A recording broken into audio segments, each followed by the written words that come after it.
بسم اللہ الرحمن الرحیم الحمد للہ رب العالمین والعاقبۃ للمتقین والصلاة والسلام علی خیر خلقہ محمد وآلہ واصحابہ اجمعین۔ آج زاد الطالبین میں ہمارا 329 نمبر سبق ہے، جس میں ہم حدیث نمبر 323 کا ترجمہ، لغوی و صرفی تحقیق اور تشریح کے بارے میں پڑھیں گے۔ حدیث کے راوی حضرت ابو ذر رضی اللہ تعالی عنہ ہے۔ حضرت ابو ذر رضی اللہ تعالی عنہ، آپ کا نام جندب اور ابو ذر کنیت ہے، اور آپ کا لقب مسیح الاسلام۔ شروع اسلام میں مکہ میں مسلمان ہوئے۔ قد دراز، رنگ سیاہی مائل، داڑھی گھنی، آخری عمر میں بال بالکل سفید ہو گئے تھے۔ غزوہ خندق کے بعد سارا وقت آپ صلی اللہ علیہ وآلہ وسلم کی خدمت میں رہے، جبکہ اس سے پہلے اپنے قبیلہ غفار میں تھے۔ حضرت ابو ذر رضی اللہ تعالی عنہ فطرتاً فقیر تارک الدنیا تھے۔ حضرت عثمان رضی اللہ تعالی عنہ کے کہنے پر، یا انہوں نے خود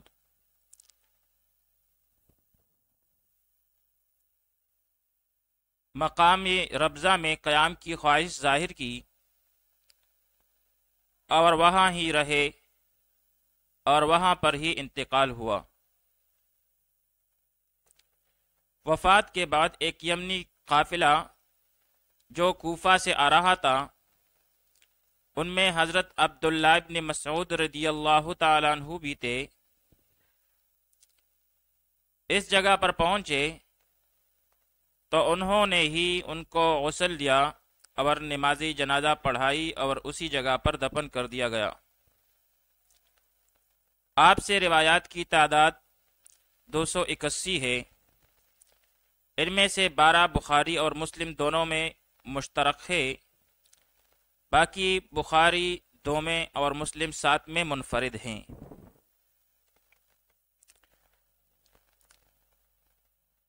عن ابی ذر رضی اللہ عنہ قال، حضرت ابو ذر رضی اللہ تعالی عنہ سے روایت ہے، فرماتے ہیں، دخلت علی رسول اللہ صلی اللہ علیہ وسلم، کہ میں رسول اللہ صلی اللہ علیہ وآلہ وسلم کی خدمت میں حاضر ہوا۔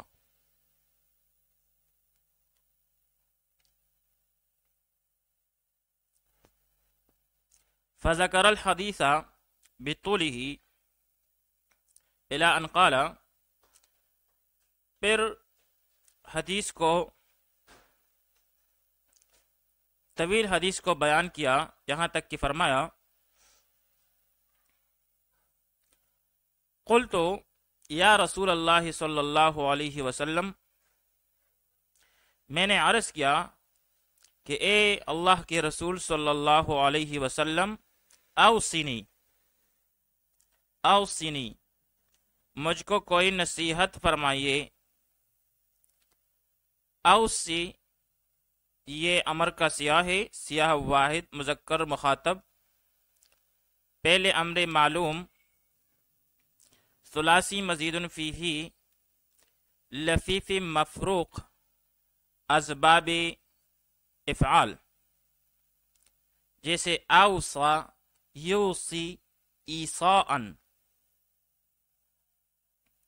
بمعنی نصیحت کرنا۔ اوصنی، مجھ کو کوئی نصیحت فرمائے۔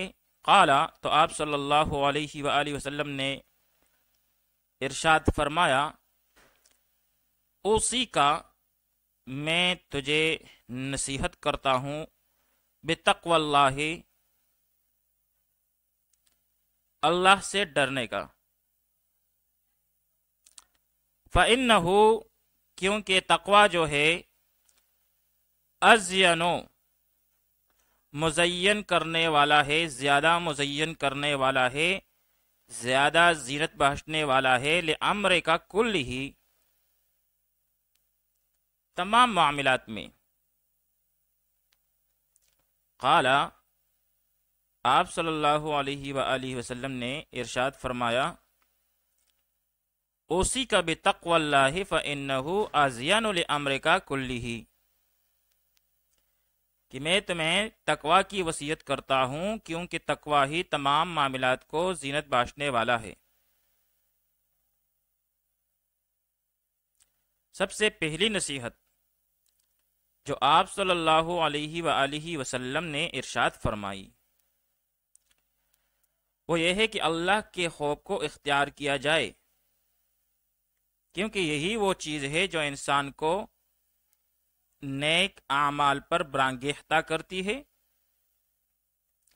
جس سے تمام اعمال خیر کا کرنا آسان ہو جاتا ہے اور تقوی سے آدمی کے اعمال مزین ہو جاتے ہیں اور اس میں روح پڑ جاتی ہے۔ ملا علی قاری رحمۃ اللہ تعالی علیہ فرماتے ہیں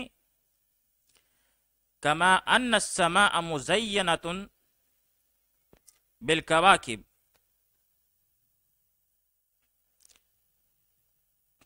کما ان السماء مزینۃ بالکواکب کذالک قلوب العارفین مزینۃ بالمعارف والتقوی، کہ جیسے آسمان مزین ہے ستاروں سے، بالکل اسی طرح عارفین کے دل مزین ہوتے ہیں معارف اور تقوی کے ساتھ۔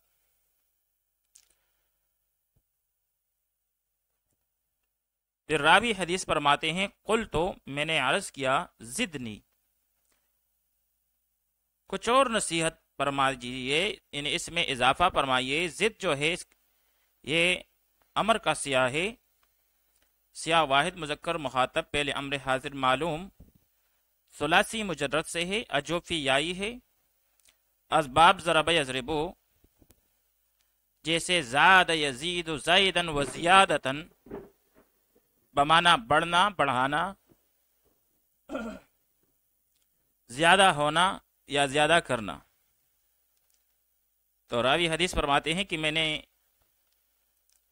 عرض کی زدنی کچھ اور نصیحت فرمائیں، قالا تو آپ صلی اللہ علیہ وآلہ وسلم نے فرمایا علیک بتلاوت القرآن و ذکر اللہ عز وجل، کہ تلاوت قرآن اور ذکر کو اپنے لیے لازم سمجھو۔ فَإِنَّهُ ذِكْرٌ لَكَ فِي السَّمَاءِ، کیونکہ یہ جو ہے یہ ذکر اور قرآن جو ہے تلاوت قرآن، یہ ذکر لک فی السماء، یہ آسمان میں لیے تیرے ذکر کا باعث ہوگا، ونور لک فی الارض، اور زمین پر نور کا سبب ہوگا۔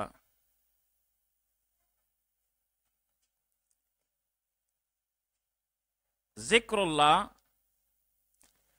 اور تلاوت قرآن بالخصوص۔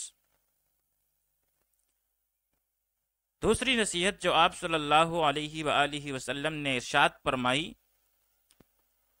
وہ اپنے اوپر تلاوت قرآن اور اللہ کے ذکر کو لازم کرنا ہے، اور ساتھ میں آپ صلی اللہ علیہ وآلہ وسلم نے بھی اس کا فائدہ بھی ذکر فرمایا کہ یہ آسمان میں تیرے لیے ذکر اور زمین پر تیرے لیے نور کا باعث بنے گا۔ پھر سوال یہ ہے کہ ذکر اللہ کی تعریف میں تلاوت بھی داخل ہے، تو پھر تلاوت کو الگ کیوں بیان فرمایا؟ تو جواب اس کا یہ ہے کہ عربی میں اس کی مثالیں بکثرت ملتی ہے کہ ایک عمومی بات کو ذکر کرنے کے بعد خصوصی بات کو بھی ذکر کر دیتے ہیں، اور بعض اوقات اس کے الٹ بھی ہوتا ہے۔ راوی حدیث فرماتے ہیں قل تو میں نے عرض کیا زدنی مزید نصیحت فرما دیجئے، قالا تو آپ صلی اللہ علیہ وسلم نے فرمایا علیک بطول الصمت، کہ طویل خاموشی کو اپنے لیے لازم سمجھو، فإنہ کیونکہ یہ طویل خاموشی جو ہے مطردۃ للشیطان، یہ شیطان کو بگانے والی ہے، وعون لک علی امر دینک، اور تمہارے دینی کاموں کے کرنے میں مددگار ثابت ہوگی۔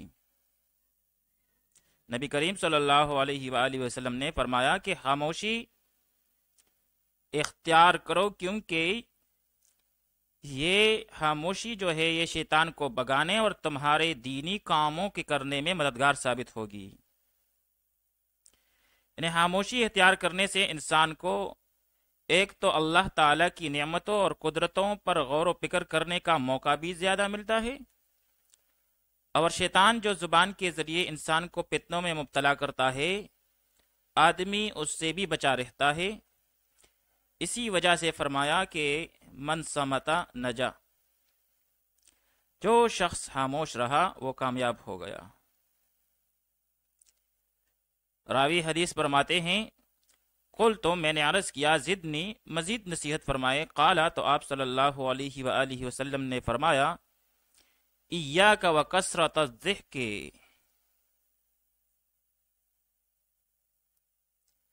کہ بہت زیادہ ہنسنے سے پرہیز کرو، خود کو بچاؤ بہت زیادہ ہنسنے سے۔ فَإِنَّهُ يُمِيتُ الْقَلْبَ، کیونکہ یہ زیادہ ہنسنا جو ہے یمیت القلب، یہ دل کو مردہ کر دیتا ہے، وَيَذْهَبُ بِنُورِ الْوَجْهِ، اور چہرے کی زینت کو اور نور کو ختم کر دیتا ہے۔ راوی حدیث فرماتے ہیں کہ میں نے مزید نصیحت فرمانے کے لیے عرض کیا تو آپ صلی اللہ علیہ وآلہ وسلم نے فرمایا کہ بہت زیادہ ہنسنے سے پرہیز کرو، کیونکہ زیادہ ہنسنا دل کو مردہ کر دیتا ہے اور چہرے کی زینت کو ختم کر دیتا ہے۔ زیادہ ہنسنے سے انسان کے علم و معرفت کا نور جاتا رہتا ہے، جو کہ اصل میں حقیقت میں انسان کے دل کی طہارت ہے۔ پھر اس کے بعد آہستہ آہستہ آدمی عبادت اور طاعت سے دور ہوتا جاتا ہے۔ تو اس کا علاج قرآن مجید میں یہ فرمایا گیا فَلْيَضْحَكُوا قَلِيلًا وَلْيَبْكُوا كَثِيرًا، کہ آدمی اگر معمولی سا ہنسا تو اب چاہیے جتنا ہنسا تھا تو اس سے زیادہ تنہائی میں روئے، اس رونے سے وہ نور انشاءاللہ واپس آ جائے گا۔ پھر راوی حدیث فرماتے ہیں قل تو میں نے عرض کیا زدنی مزید نصیحت فرما دیجئے، قالا تو آپ صلی اللہ علیہ وآلہ وسلم نے فرمایا قل الحق، قل الحق، سچی بات کہو، حق بات کہو، وَإِن كَانَ مُرًّا، اگرچہ وہ کڑوی ہو، سچی بات کہو اگرچہ کڑوی ہی کیوں نہ ہو۔ قل تو زدنی، میں نے کہا مزید نصیحت فرما دیجئے، قالا تو آپ صلی اللہ علیہ وسلم نے ارشاد فرمایا لا تخف فی اللہ لومۃ لائم، کہ اللہ کے معاملے میں کسی ملامت کرنے والے سے نہ ڈرو، اللہ کے معاملے میں کسی ملامت کرنے والے کی ملامت سے نہ ڈرو۔ قل تو میں نے عرض کیا زدنی مزید نصیحت فرما دیجئے، قال تو آپ صلی اللہ علیہ وآلہ وسلم نے فرمایا لیحجزک عن الناس، کہ روک دے، چاہیے کہ روک دے تمہیں لوگوں سے، یعنی لوگوں کے عیوب جاننے سے، ماں وہ عیوب تعلم جو تو جانتا ہے، من نفس کا اپنے اندر. یہ چاہیے کہ لوگوں کے عیوب جاننے سے تمہارے اپنے اعمال تم کو روک دے جو تمہارے اندر ہے. یعنی اپنے عیوب پر نظر رکھو، دوسرے کے عیوب تلاش کرنے کی تم کو فرصت ہی نہیں ملے گی. اگر انسان کی نظر اپنے عیوب کی طرف ہوگی تو ہر آدمی میں اتنے عیوب ہیں کہ اس کو دوسرے کے عیب دیکھنے کی فرصت ہی نہیں ہوگی. حضرت انس رضی اللہ تعالیٰ عنہ سے روایت ہے، طوبى لمن شعله عیبه عن عیوب الناس. طوبى لمن شعله عیبه عن عیوب الناس، کہ قابل مبارک ہے وہ شخص جس کو اس کا عیب لوگوں کے عیب گیری سے باز رکھے.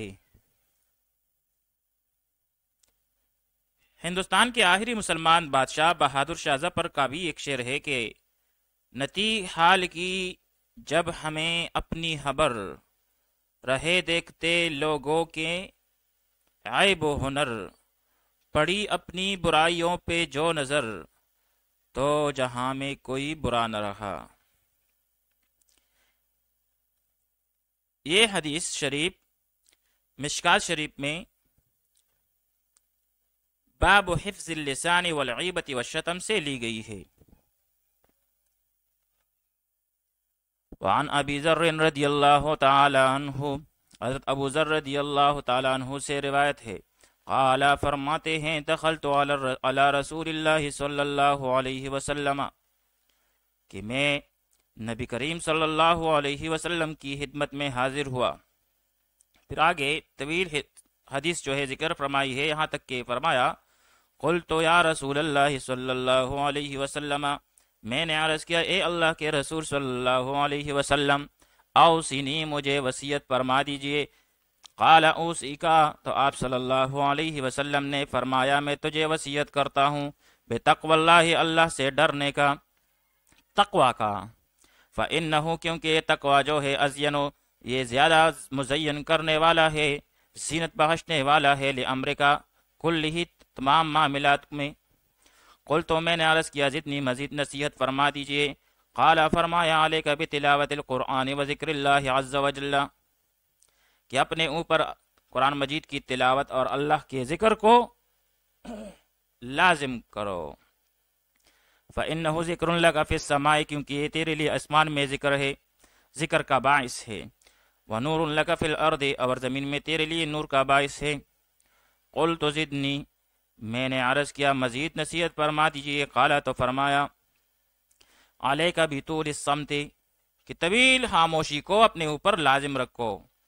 فإنہ، کیونکہ یہ طویل خاموشی جو ہے، مطردۃ للشیطان، یہ شیطان کو بگا لینے والی ہے، بگا دینے والی ہے. وعون لک علی امر دینک، اور دینی معاملات میں، دینی کاموں میں تیرے لیے مددگار ثابت ہوگی. قلت زدنی، میں نے عرض کیا مزید نصیحت فرمائے. قال، تو آپ صلی اللہ علیہ وسلم نے فرمایا، ایاک وکثرۃ الذکر، کہ زیادہ ہنسنے سے خود کو روکے رکھ.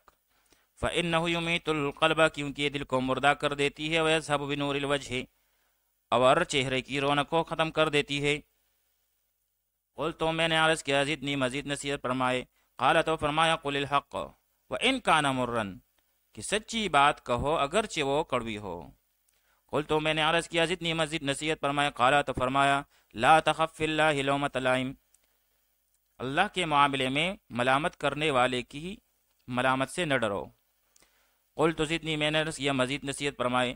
قال، تو فرمائے، لیحجزک عن الناس، کہ تمہیں چاہیے کہ تمہیں روکے رکھے لوگوں کے عیوب سے، ما وہ عیوب، وہ اعمال، تعلم جو تو جانتا ہے، من نفسک اپنے اندر. یہاں پہ کچھ سیغے رہ گئے. الصمت بمعنی خاموشی، باب نصر ینصرو سے صمت یصمت صمتا و سماتا بمعنی خاموش رہنا. مطردتن باب نصر ینصرو سے طرد یطرد طردن بمعنی ہٹانا، بگانا. عون بمعنی مددگار، اور اس کی جمع اعون آتی ہے. لومۃ لائم، لائم اس میں فاعل کا سیاہ ہے بمعنی ملامت کرنے والا. باب نصر ینصرو سے لام یلوم لوما و ملامتا بمعنی ملامت کرنا.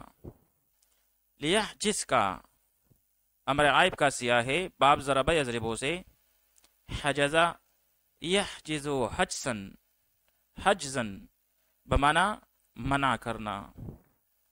وصلی اللہ تعالی علی خیر خلقہ محمد و آلہ و اصحابہ اجمعین.